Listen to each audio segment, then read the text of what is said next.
But like, this is just my perspective. What do you guys think? I'm opening the floor up. Let's talk about this.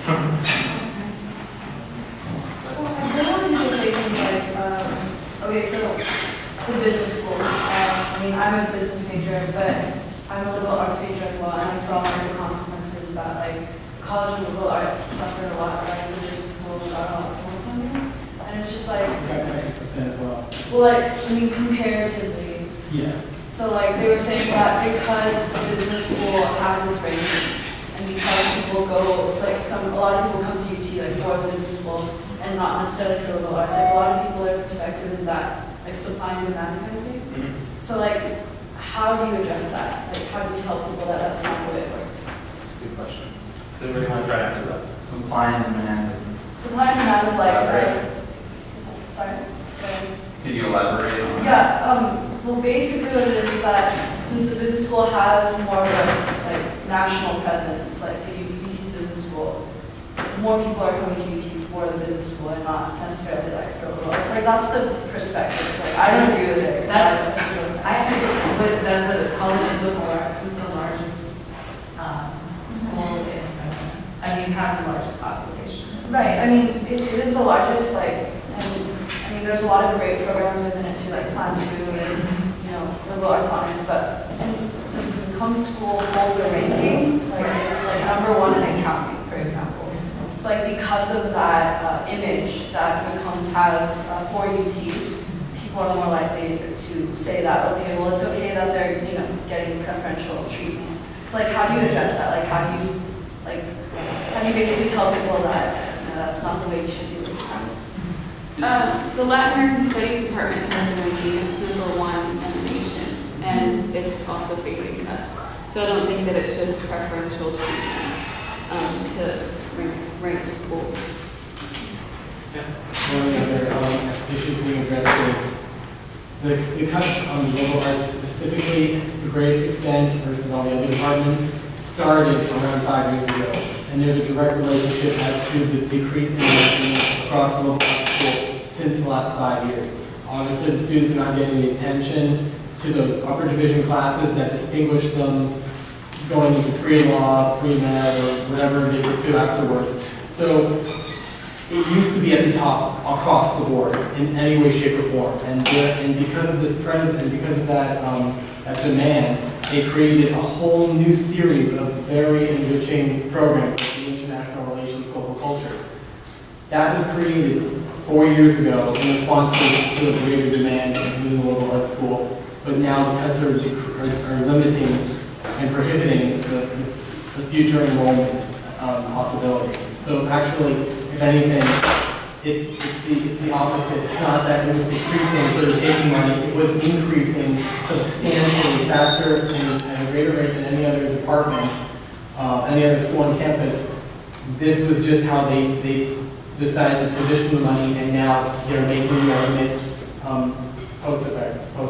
So that's how it's actually working. The statistics are embedded within the UT website. You just have to really dig in and find them. They've hidden them pretty well. They have them there.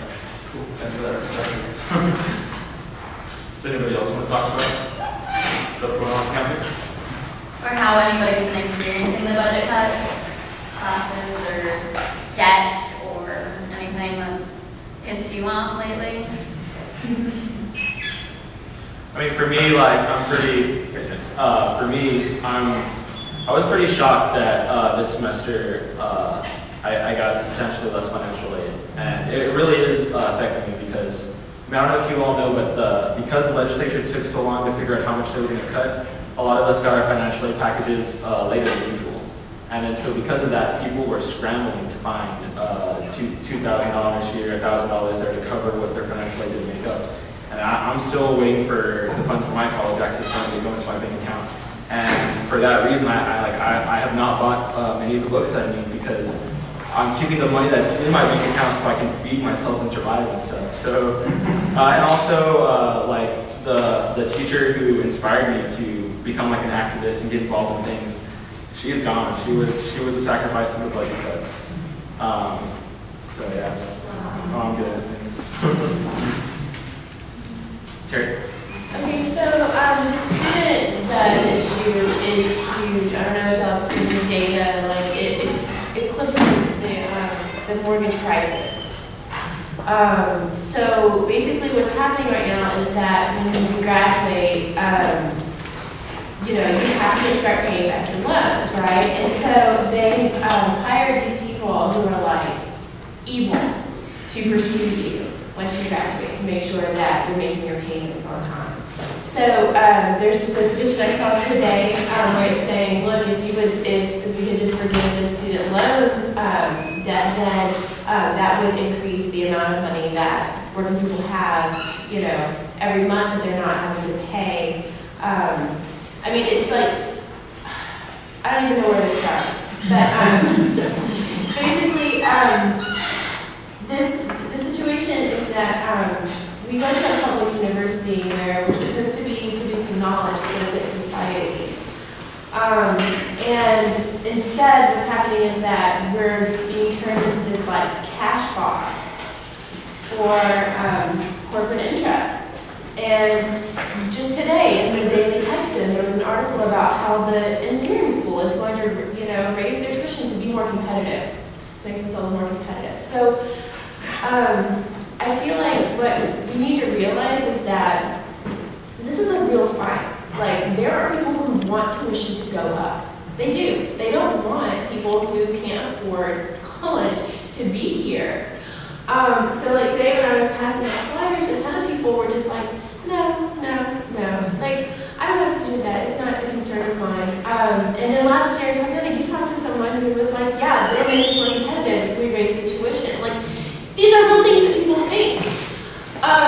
And so, yeah, what's happening is that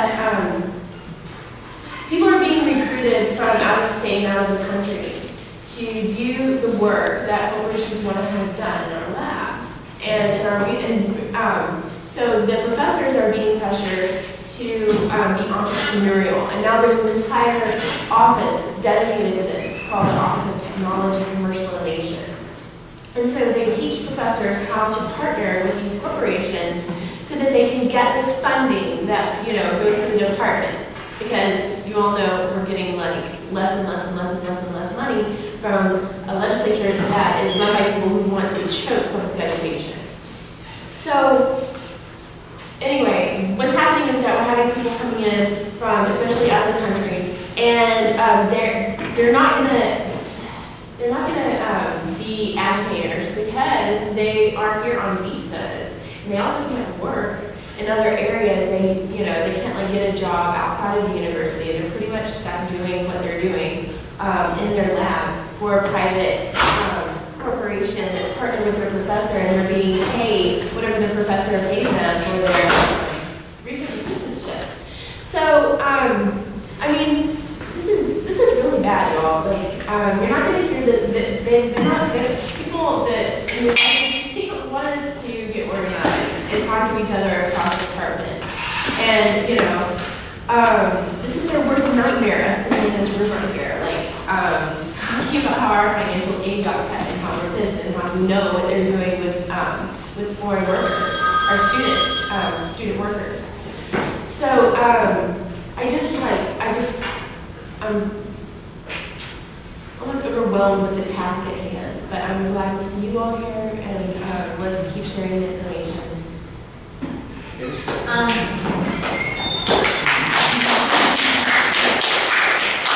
just wanted to add that her comment, let's make no mistake here, it is no coincidence that they are trying to recruit more and more elite people, more and more wealthy people who aren't going to fight back against tuition raises, and we're glad to pay the extra $1,000 here, $1,000 there, because it really doesn't make a difference on their pocketbooks. It's no coincidence that they're trying to recruit these people at the same time as eliminating things like ethnic studies and people studies that actually focus on inequality and things like hierarchy and, you know, the ways that capitalism works and the ways that, you know, people are actually, like, isolated from each other through these systems that, and, you know, it's no coincidence that they're trying to make people's studies irrelevant to mainstream academia, and, you know, lessen that threat that actually criticizes the way the system works, the way this university works, And to add to her note of student debt, I just wanted to throw out a little statistic that since 2005, the number of people with student loans who are defaulting on their student loans has doubled since 2005, and that was not that long ago. So that's us in like a year or a few years, you know, like, but even more so. So that's just like the future that we have ahead of us. And the people coming in after us, even worse, without a really solid, like really sharp fight right now. So that's